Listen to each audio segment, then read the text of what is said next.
D चौक पे शहीद हुए हैं, उनकी न सिर्फ जान गई है बल्कि उनका मान भी टूटा है। मैं दिल के दर्द से ये कह रहा हूं, उनको ये पता था कि गिरफ्तार हो जाएंगे, आंसू गैस चल सकती है, लाठी चल सकती है, हाथ पैर टूट सकते हैं, लेकिन जो गोली हमने इनको हिंदुस्तान पे चलाने के लिए दी है वो मेरे सीने से आर पार कभी नहीं होगी, कभी नहीं होगी, कभी नहीं होगी। ये गोली तो उन लोगों के लिए हमने तुम्हें दी है कि जो लोग श्रीनगर में मुसलमानों का खून बहाते हैं, ये गोली पाकिस्तानियों पे चलाने के लिए नहीं, ये गोली पाकिस्तान और इस्लाम के दुश्मनों पे चलाने के लिए है।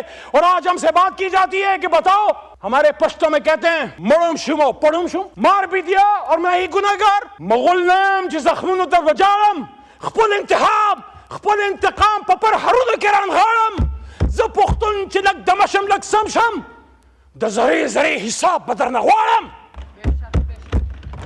वकुल जाल हक व ज़ाक़ल बातिल अल बातिल काना ज़हूक़ा। निकल आएगा इमरान खान भी इंशाअल्लाह, 500 दिनों से खड़ा है। हम मुज़ाकरात की भीख नहीं मांगते। अगर तुम समझते हो कि उसका अंदर रख के मुल्क चला सकते हो, चला के देख लो। ये पाकिस्तान मगरिबी पाकिस्तान वालों ने नहीं, मशरिकी पाकिस्तान वालों ने बनाया था, बंगालियों ने बनाया था। हम उनको सेकंड दर्जे के सिटीजन समझते थे, हम उनसे बात करना तौहीन समझते थे। हम समझते हैं ये लड़ नहीं सकते, हम समझते हैं सिविल सर्विस नहीं चला सकते। वो जीत गया, हमने उसको हुकूमत दे देते, हुकूमत क्या हो जाता। हम तो इतने संग दिल हैं कि उस माहौल में जब एक साजिश हुई, हमारी गलतियां हुई पॉलिटिकल, हमने एक्सपीडियंसी का मुजाहरा किया, हमने मिलिट्री ऑपरेशन किया, लेकिन उस माहौल में मशरिकी पाकिस्तान में जिन लोगों ने पाकिस्तान जिंदाबाद कहा, जिन लोगों ने इस्लाम जिंदाबाद कहा, कायद-ए-आज़म जिंदाबाद कहा, जिन्होंने पाक फौज उस वक्त जिंदाबाद कहा, उन बहारियों को आज तक अपने इस मौजूदा पाकिस्तान में आप शनाख्ती कार्ड तक देने के रवादार नहीं। मैं नहीं कहता कि हम 100% कोई ऐसी, मैं कहता हूं कि आसमान से फरिश्ते हैं, हमसे गलती नहीं हुई, लेकिन हमने अगर गलती की है तो 2011 के बाद की होगी। जनाब राना सनाउल्लाह साहब 30 अक्टूबर के बाद शायद की हो। 1988 में जब बेनजीर वजीर आजम बन रही थी, आप मुझे बताएं उसके 2 साल बल्कि 18 महीने टू बी वेरी एग्जैक्ट, वो हाइब्रिड रजीम नहीं थी क्या? IGI जब बनी हाइब्रिड रजीम नहीं थी क्या? हमीद गुल साहब इज ऑन रिकॉर्ड कि उसमें जब उसामा बिन लादेन का पैसा इस्तेमाल हुआ बेनजीर के खिलाफ, क्या वो हाइब्रिड रजीम नहीं थी क्या? ये आज की कहानी तो नहीं, 100 बरसों की दास्तान है जनाब चेयरमैन साहब। 3-4 चीजों का बड़ा दुख है मुझे। मैं कभी पीपल पार्टी का वर्कर सपोर्टर नहीं रहा, आज भी मैं कहता हूं मुझे बड़ा अजीब लगता है। सदर आपका बैठा है, चेयरमैन सेनेट आपका बैठा है, चारों गवर्नर आपके बैठे हैं, 16 महीने आप इधर इख्तिदार में बैठे रहे, आज भी आप उन सीटों पे हैं, आज भी आप रोना रोते हैं। आ जाए इधर हमारे साथ और एक जेन्युइन अपोजिशन करते हैं। वो कहते हैं तो इधर उधर की ना बात कर, ये बता के काफिला क्यों लूटा। तेरी रहजनी का गिला नहीं, तेरी रहबरी का सवाल है। मेरे चेयरमैन साहब, हम मामलात को सुलझाने वाले लोग हैं। मैं जिस इलाके से हूं, बचपन में लोरी में हमें बंदूक और तलवार सिखाई जाती है। खुशाल तुरा पलास कफन पगाड़ा बड़ा पासम कि खबर शुम च पुख्तुन दचा गुलाम शो।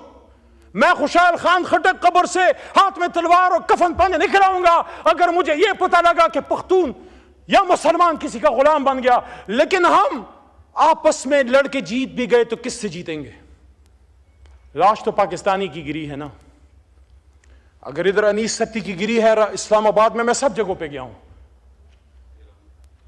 वो अपनी मां को ये कह के गया था चेयरमैन साहब कि मेरे लिए दुआ करना, मैं अपने लीडर को आजाद करने निकला हूं। आपके भी लीडर के लिए लोगों ने अपने आप पे आग लगाई थी, खुदकुशियां की थी जनाब। हालांकि खुदकुशी इस्लाम में हराम है, लेकिन मेरे भी लीडर के लिए मरते वक्त उन्होंने खून से कैदी नंबर 804 लिखा है। Look at the commitment of the level of the workers of Pakistan Tehreek Insaf. Imran Khan को किसी ने अकेला नहीं छोड़ा। मियां साहब का गिला अपनी जगह दुरुस्त है। जब मियां साहब ने फरमाया कि उनको कहा जाता था कि कदम बढ़ाओ मियां साहब, हम तुम्हारे साथ हैं, लेकिन जब मुशर्रफ का आहनी हथौड़ा चला, जुल्म हुआ, इमरजेंसी कायम हुई, मियां साहब ने देखा तो महदूद चंद लोग थे, एक जावेद हाशमी था, उसको भी फिर आपने प्रॉपर्ली ओन नहीं किया। लेकिन ये क्या कहें, हमारा भी उसी तरह का दर्द है। ऐसा ना हो जो खड़े थे इस तरफ, कल को फिर वो पीछे ही खड़े रहे और जो निकल गए थे वो फिर आगे बैठे हों। होता है, सियासत में होता है हुजूर। लेकिन वल्लाह हमने इमरान खान के लिए नहीं किया, ہم نے اپنی کمٹمنٹ، اپنی غیرت، اپنی انا کے لیے کیا ہے کہ کل کو کوئی اسد قیصر کو، وہ جو آپ کی کرسی پہ بیٹھا ہوتا تھا صلح جو آدمی آپ سے ہمیشہ بات کرتا تھا، ہماری جماعت سے گالی سنتا تھا، اس کو جب آپ نے اٹھا کے اپنے ہی میدان میں آپ نے جیل میں ڈالا تو اس نے صرف عمران خان کے لیے نہیں، اپنی خودی، اپنی انا، اپنی غیرت کے لیے کیا کہ کوئی اسد قیصر کو یہ نہ کہے کہ ثوابی کا بیٹا بک گیا یا ڈر گیا، کوئی شہریار خان آفریدی کو یہ نہ کہے کہ کوہاٹ کا بیٹا ڈر گیا یا بک گیا، کوئی نثار جٹ کو یہ نہ کہے کہ پنجاب کا بیٹا ڈر گیا یا بک گیا، اور یہ کوئی مجھے نہ بتائے کہ پنجابی خدا نخواستہ بزدل ہیں یا نکلتے نہیں ہیں۔ اس لیول کی فسطائیت آپ پختونخوا میں کرو، یہاں بھی کوئی نہیں نکلے گا۔ ہم نے تو سنا تھا کہ مائیں بہنیں سانجی ہوتی ہیں، یہ کیسی سانجی مائیں بہنیں ہیں؟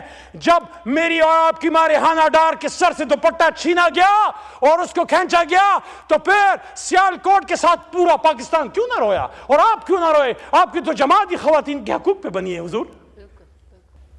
بوٹ والے نہیں، قلم والے سب سے مخاطب ہوں، چلے بوٹ والی بھی ڈال دیں، سب سے مخاطب ہوں۔ 16 فروری کو الیکشن ہوئے صرف ایک ہفتہ ہو چکا تھا، میں عامر ڈوگر اور سردار لطیف کھوسا عمران خان صاحب سے ملنے گئے۔ میرے ذہن میں یہ چیزیں چل رہی تھیں، مجھے اس سے کوئی غرض نہیں ہے کہ اس کرسی پہ کون بیٹھتا ہے، مجھے اس سے غرض ہے کہ ملک آگے چلے۔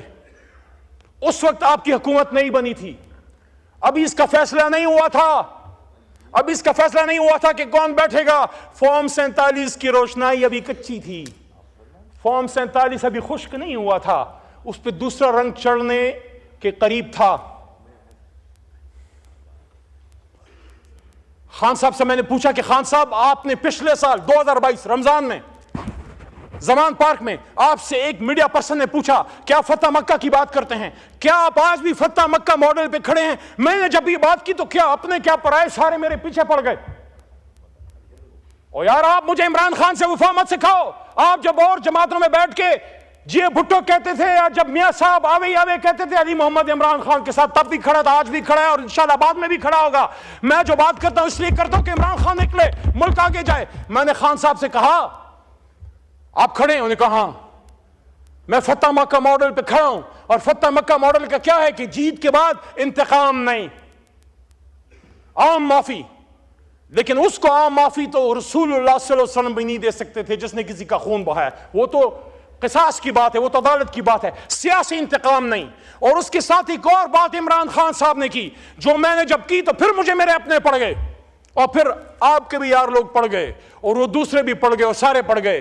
خان صاحب نے کہا ٹروتھ اینڈ ریکنسیلیشن کمیشن، انہوں نے کہا کہ نیلسن منڈیلا نے ٹروتھ اینڈ ریکنسیلیشن کمیشن قائم کر کے اپنے ملک کو آگے لے گیا، بلکہ ان کے الفاظ to be exact quote end quote یہ تھے کہ ویسٹ نے، عمران خان صاحب نے کہا کہ ویسٹ نے ہمارے نبی پاک صلی اللہ علیہ وسلم کی تعلیمات کو اپنا کے فتح مکہ ماڈل کو لے کے ٹروتھ اینڈ ریکنسیلیشن کمیشن بنایا، اور دیکھو ویسٹ آج کہاں چلا گیا اور ہم کدھر کھڑے ہیں۔ میں نے 12 کی یہ بات کی الیکشن کمیشن کے بعد، دوستوں کو یاد ہوگا اگر ادھر کوئی ہیں، الیکشن کمیشن کے بعد میں نے کہا کہ خان صاحب کہتے ہیں کہ ہم ٹروتھ اینڈ ریکنسیلیشن کمیشن، تو ریکنسیلیشن پہ تو زور دیا کہ علی محمد کہتا ہے ریکنسیلیشن، میں نے ٹروتھ پہلے کی ہے، پہلے ٹروتھ دین ریکنسیلیشن۔ سچ بولنا پڑے گا۔ 2 منٹ اور